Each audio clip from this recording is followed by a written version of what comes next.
दोस्तों नमस्कार, बहुत स्वागत है आपका चौकस भारत में। मैं आपका दोस्त ब्रजेंद्र। देखिए, बिहार के राजनीति में बड़ा चहलकदमी देखने को मिल रहा है। बयानों के तीर लगातार चल रहे हैं, लेकिन तीर वालों पर जो बयान आ रहे हैं वो समझना और सोचना लाजिम हो जाता है। और इसके बाद को लेकर जब हम जनता दल यूनाइटेड के लोगों से बातचीत करते हैं तो इधर से कुछ और ही बात निकल के सामने आती है। दरअसल सुशील मोदी यानी पूर्व उप मुख्यमंत्री से एक उप मुख्यमंत्री के तरफ से एक बयान आता है कि नीतीश कुमार जी को फिर से 2005 यानी पहली बार जब मुख्यमंत्री बने थे उस फॉर्म में लौटने की ज़रूरत है। क्यों?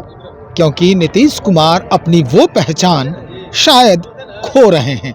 इसलिए सुशील मोदी ने ये कहा कि नीतीश कुमार जी को फिर से उसी फॉर्म में लौटने की ज़रूरत है। लेकिन ये बात शायद बिहार सरकार के मंत्री और जदयू के वरीय नेतृत्वकर्ताओं को रास नहीं आई। सीधा क्या कुछ कह रहे हैं, हम एक एक करके सुनाते हैं आपको। क्या कह रहे हैं अशोक चौधरी, क्या कह रहे हैं विजय चौधरी और क्या कुछ कह रहे हैं संजय झा। तीनों की बात हम एक एक करके सुनते हैं और उसके बाद हम भी आकलन करेंगे और आप भी आकलन कीजिए। नीतीश कुमार जी हमेशा एक ही फॉर्म में रहे हैं और चाहे वो कानून व्यवस्था हो, इतना मैं जरूर कहता हूँ कि कोई भी हो, कितना भी ताकतवर हो, नीतीश कुमार के राजपाट में जो गड़बड़ करेगा वो अंदर जाएगा। और आज तक का उनका ट्रैक रिकॉर्ड है और जो फॉर्म उनका शुरू से रहा है आज भी वही फॉर्म है।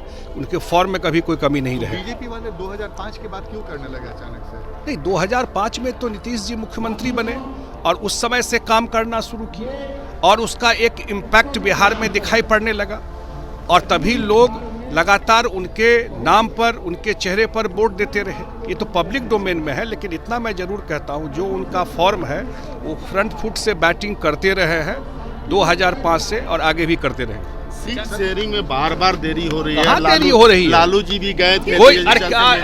उसका एनडीए का सीट शेयरिंग हो गया है, उनसे भी तो पूछिए। सीट शेयरिंग पर बिल्कुल बातचीत हो रही है और सही समय में जानकारी मिल जाएगी। वो तो अपराधी यहाँ तो है नहीं। कौन अपराधी है बताइए? कौन ऐसा ऑर्गेनाइज्ड क्राइम इस प्रदेश में हो रहा है? और जब Sushil Modi ji deputy chief minister थे तब अनऑर्गेनाइज्ड क्राइम नहीं होता था क्या? ऑर्गेनाइज्ड क्राइम और अनऑर्गेनाइज्ड क्राइम ये दो अलग अलग चीज़ है। Unorganised crime spur of the movement में होता है। किसी से ज़मीनी विवाद है, किसी से लड़की का कोई विवाद है, किसी से पारिवारिक विवाद है, that is called unorganised. Organised crime किसी पॉलिटिकल प्रोटेक्शन में कोई एक ग्रुप पनप रहा हो राज्य में और वो क्राइम करता हो जिसको सरकार का संरक्षण प्राप्त हो। तो कोई एक ऐसा बताइए नाम जिसको नीतीश कुमार का और सरकार का संरक्षण प्राप्त हो, ऐसा कोई ग्रुप है क्या? सर बीजेपी ने ये भी कहा है कि आने वाले समय में बिहार में सिर्फ दो पार्टी रह जाएगी, बीजेपी और आरजेडी। संजय जायसवाल ने कहा। तो वो तो आरजेडी से ना आए हैं भारतीय जनता पार्टी में। कहाँ से आए संजय जायसवाल? संजय जायसवाल के बाबूजी कहाँ थे? तो ये लोग तो आरजेडी और बीजेपी करवे ना करेंगे। वो आरजेडी से बीजेपी में आए हैं तो चाहते हैं खाली आरजेडी रह जाए, बीजेपी रह जाए। वो तो उनका वेस्टेड इंटरेस्ट है इसमें। जदयू बीजेपी में कि आरजेडी में? कौन? जदयू वही रह जाएगी तो आखिर जदयू कहीं मिलने वाली? नहीं, ये सब फालतू का बयान है। ये सब उनका अपना मनगढ़ंत बयान है। मनगढ़ंत बयान में क्यों नोटिस लें हम संजय जायसवाल के? ये सवाल आप एनडीए से क्यों नहीं पूछती हैं? आप यंग पत्रकार हैं, ये सवाल जाकर के बीजेपी वालों से भी पूछिए कि कब आपका सीट शेयरिंग हो रहा है। बयान का मतलब तो वो समझते हैं, लेकिन हम लोग इतना ही जानते हैं कि हम लोग के मुख्यमंत्री अपनी समझदारी से काम करते हैं। कब किस फॉर्म में जाना चाहिए इसके सलाह की न हम लोग को ज़रूरत है और न हम लोग किसी दूसरे के सलाह पर कोई काम करते हैं। हमारे मुख्यमंत्री जी स्वयं सक्षम हैं कि किस वक्त कौन सा रास्ता लेना चाहिए और किस ढंग से सरकार चलानी चाहिए। ये तो लोग मुख्यमंत्री जी से सीखते हैं, उनको सलाह देने की क्या जरूरत है? अमित शाह ने कहा कि अगर कोई प्रस्ताव आता है तो विचार करेंगे जब नीतीश कुमार को लेकर सवाल। अब ये तो हम लोगों की बात कुछ है नहीं। अब कौन क्या कहते हैं ये तो आप लोग कहवा लेते हैं किसी किसी से।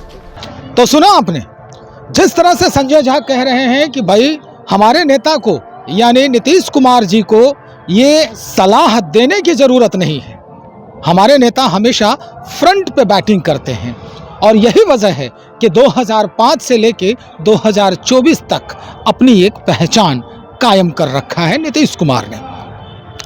विजय चौधरी ने भी कुछ इसी तरह के जवाब सुशील मोदी को दिया है और उसके बाद अशोक चौधरी ने तो हद ही कर दी। क्या कुछ कहा वो आपने सुना ही। चलिए हम इस बात को लेकर और भी लोगों से बातचीत करेंगे, इसके क्या कुछ परिणाम आते हैं, क्या कुछ परिदृश्य बनते हैं और कैसे आयाम बदलते देखे जाते हैं, हम इसकी भी चर्चा करेंगे और फिर आपसे मुखातिब होते हैं। तब तक इंतजार करें, बने रहें। बहुत शुक्रिया आपका।